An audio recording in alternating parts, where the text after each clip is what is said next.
আসসালামু আলাইকুম ওয়া রাহমাতুল্লাহি ওয়া বারাকাতুহু ইন্নাল হামদুলিল্লাহ ওয়াসসালাতু ওয়াসসালামু আলা রাসূলিল্লাহি ওয়া বা'দ। আজকে আলোচনা করব শরীয়ত সম্মত কারণে স্বামীর থেকে তার স্ত্রী কিভাবে তালাক আদায় করবে। এমন খুবই হাতে গোনা অল্প কিছু স্ত্রী আছেন যারা স্বামীর থেকে ডিভোর্স নিতে চান, কিন্তু স্বামী ডিভোর্স দিতে চায় না। তবে এই স্ত্রীরা কিন্তু অত্যন্ত জ্বালা যন্ত্রণায় পড়ে অনেক কষ্ট করে ডিভোর্স নিতে চায়, সংসার সবাই ধরে রাখতে চায়, কিন্তু ওই যে খুব চাপে পড়ে খুব প্রেসার দেয় স্বামী, খুব জ্বালা যন্ত্রণা করে, কোনোভাবেই এখন আর থাকা যাচ্ছে না, সেও ছাড়তেছে না আবার ধরতেছে না। এই সমস্ত স্বামীদের জন্য আজকে একটা আমল বলে দিব।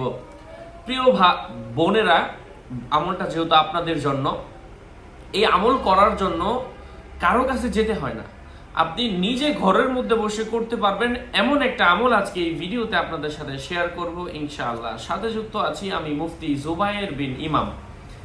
আমি প্রত্যেক ভিডিওতে বলি, শুধু শুধু আমার নাম লিখে ফেসবুকে সার্চ করবেন না। হাজার মানুষ আমার নামে ফেসবুকে আইডি, হোয়াটসঅ্যাপ, ইমো এগুলা খুলে ভরে ফেলছে। নাম ছবি দেখে বিভ্রান্ত হওয়া যাবে না। ফেসবুকে টিকটক এগুলা আমি টিকটক মিকটক এগুলা চালাই না। ফেসবুক একটা পেজ আছে, ডিসক্রিপশন বক্সে ক্লিক করলেই লিংক আসবে, এটাই, এর বাইরে অন্য কোনো পেজ নাই, অন্য কোনো আইডি নাই, ইমো নাই, হোয়াটসঅ্যাপ নাই, টিকটক নাই। যাই হোক, সম্মানিত প্রিয় হাজিরিন, আমি কথা দীর্ঘায়িত না করে, যেহেতু আমারটা টিউটোরিয়াল চ্যানেল, আমি সবাইকে পরামর্শ দিয়ে থাকি সেই আমলগুলা করেন। আল্লাহর কোরআনের আয়াত সূরাত আল মুমতাহিনা থেকে, আল্লাহর কোরআনের আয়াত থেকে আজকে আপনাদেরকে সেই আমলটা শেয়ার করব ইনশাআল্লাহ।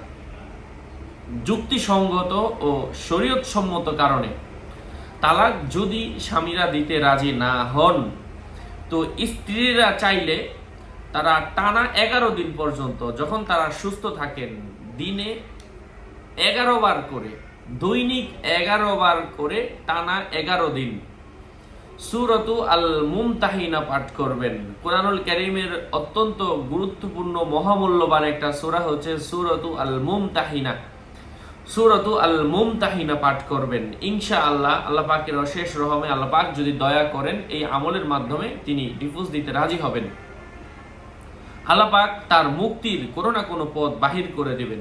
বিশ্বাস, ইয়াকিন একমাত্র আল্লাহ পাকের উপর, কোরআনের উপর, যে আমার আল্লাহ পাক কোরআনের ওসিলায় আমাকে দান করবেন।